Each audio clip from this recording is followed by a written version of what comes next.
Hi everyone, this is Nim Kolkar. Welcome to Sunday Chats with Nim, which is my weekly Facebook Live talk show. Hopefully you've all had a fabulous Sunday so far. As always, I'm just going to wait for a few moments to make sure that Facebook has kicked in and everyone gets a chance to log in and join in today's session.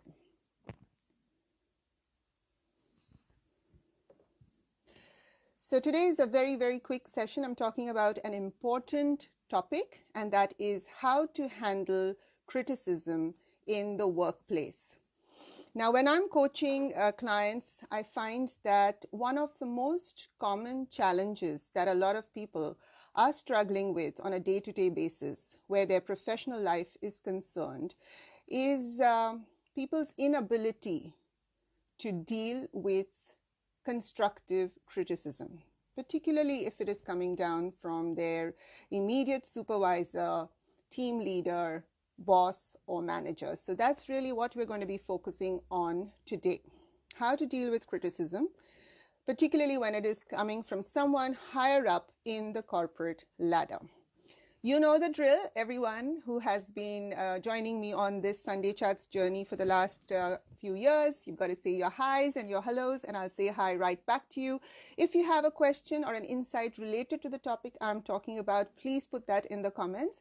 And as long as it is asked during the live session, I will do my best to address your question. Hi, Kale. Happy Sunday to you too. Good to see you. All right, now constructive criticism. In my 25-year-long journey, corporate journey here in Australia, one of the things that I have learned along the way is the importance of taking constructive criticism in the right spirit. As we all know, criticism is a part and parcel of life, but how we deal with it is what is going to determine how far we go in our professional journeys.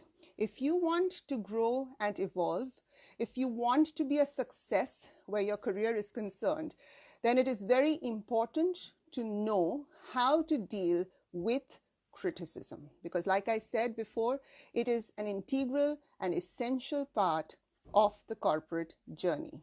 So today I'm going to share with you 5 different steps, very tangible, actionable steps when it comes to constructive criticism.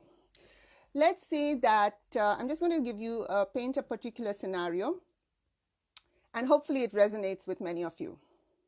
Let's say you have been summoned to a meeting by your boss, and you probably know somewhere in your heart of hearts that it is going to be some kind of feedback session, either about your performance or about a particular behavior, whatever it might be.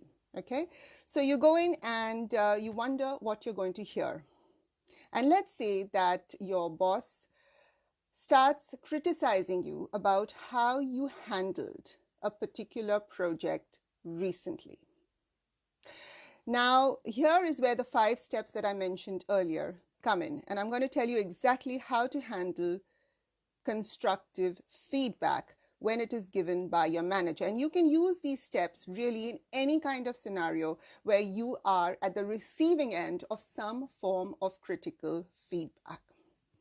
So the first step that I would like you to remember when your manager, supervisor, or team leader starts criticizing your performance on a particular project, the very first step is to listen right until the very end without interrupting. The reason this is important is I've noticed that when, let's say, your manager starts speaking, and let's say in the very first half of the first sentence, he or she says something that you completely disagree with, that you think is way off the mark, or that you believe is totally false, and that you are completely undeserving of that criticism. You know what happens? You start forming your arguments in your mind to prove that your boss is on the wrong track. And when you do that, you switch off mentally and you don't actually listen to what your boss is saying. because you've heard the first few words and you believe that they have got it completely wrong. They've misread and misunderstood the situation. So you switch off, and what you start doing is another part of your brain starts forming all your defense arguments. The problem with that is you miss out on the rest of the critical feedback. And when that happens, it can lead to a lot of misunderstanding. A lot gets lost in translation, and you have no idea what has been said. And this can create a lot of negative energy between yourself and your boss. So what I suggest is, no matter how annoyed, frustrated, or irritated you are with whatever it is that your boss is saying, please resist the temptation to interrupt him or her. You will get your opportunity to speak later on. Trust me, you will. So don't try to jump in with excuses, explanations, or trying to rationalize the whole situation. Just bide your time, listen carefully. So this is active listening. Listen to every word your boss has to say, whether or not you agree with it. Let them speak right up to the very end. So that is the first step. No matter how upset you are, do not interrupt. The second step, say thank you. Now you might wonder, what is there to thank someone who is criticizing you? Well, my perspective is that your manager, boss, supervisor, or team leader is an incredibly busy person who has lots on their to-do list. Despite that busy schedule, they have taken aside 10, 15 minutes or half an hour to sit with you and provide you with some critical feedback, which means that they're being gracious about the fact that they want you to know areas where you can improve. So personally, I find thanking your boss for taking that time out always works. You can say something along the lines of, well, thank you for taking the time to point this out to me, or thank you for bringing this to my attention. This immediately changes the energy in the room to something more positive. Okay, so the second step is thank you. The third step is ask for examples. Particularly if your manager or boss has come up with critical feedback that you don't particularly understand or agree with, this is your chance to ask for clarification. So on this step, what you can do is you can say to your manager, can you give me some specific examples of my behavior or performance which highlight these points that you have just brought up? By doing so, what is actually happening is you're opening up a dialogue, a two-way conversation. Many people I know, the minute they hear criticism that they don't agree with, immediately jump into their own defense and say, no, I didn't do that, or no, it wasn't like that, or no, you misunderstood it.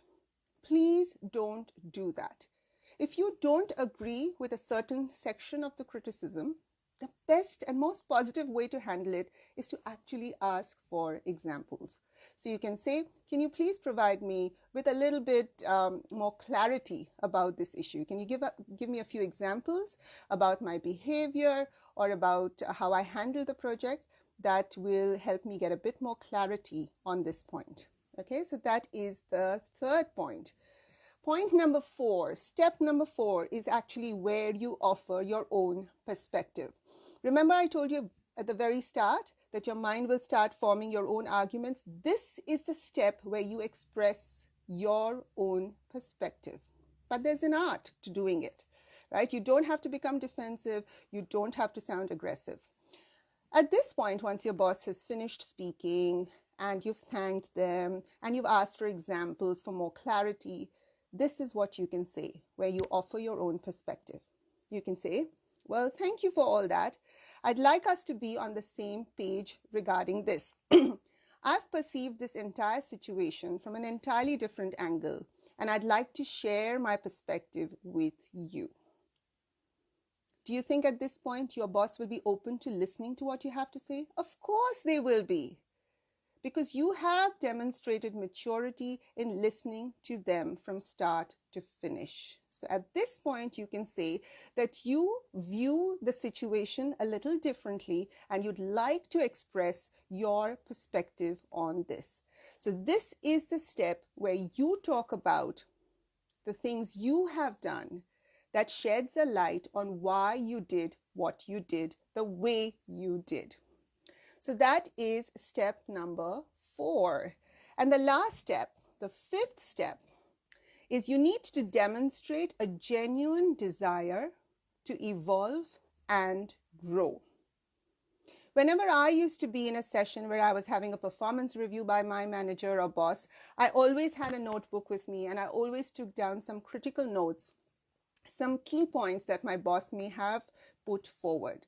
So I suggest you do that as well. Rather than just sitting there and staring at them and, giving the odd nod now and then, I suggest you jot down a couple of key points that he or she may have put forward that are areas where you can improve. And at the end of the feedback session, you've got to demonstrate your desire to grow and evolve. So you can say at that point, well, thank you for your feedback.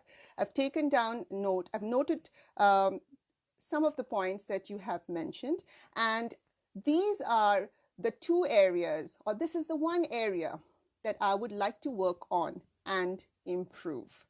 When you do that, my friend, what that shows is that you have a desire to change, you have a desire to learn from any mistakes you may have made, and that you are an active and important team player. When you go through the whole process of constructive feedback with these 5 steps, trust me, it becomes an empowering and it becomes a very, very insightful experience. So before I wrap up, I'm just going to give you a quick summary of the 5 steps on how to handle constructive criticism. The first is listen right up to the very end without interrupting your manager or the person who is providing critical feedback. Step number 2, say thank you. Thank them for their valuable time. Thank them for the fact that they have removed time from their busy schedules to provide you with some very important insights. Step number 3, ask for examples so that you get greater clarity on where you may have gone wrong. Step number 4, offer your own perspective. And the last step is demonstrate a genuine desire to evolve and grow by highlighting 1 or 2 ways in which you will bring about positive change. Mridula had said hi way back. Sorry, I didn't see that earlier, Mridula. Hi, and thank you for joining in. So that's it for today. A very, very quick and snappy Facebook Live. Before I finish, I just wanted to remind you all that it's the school holidays here in Sydney, and I've got my creative writing programs for kids beginning next week. And I'm just pulling that up on my website so I can give you the right details.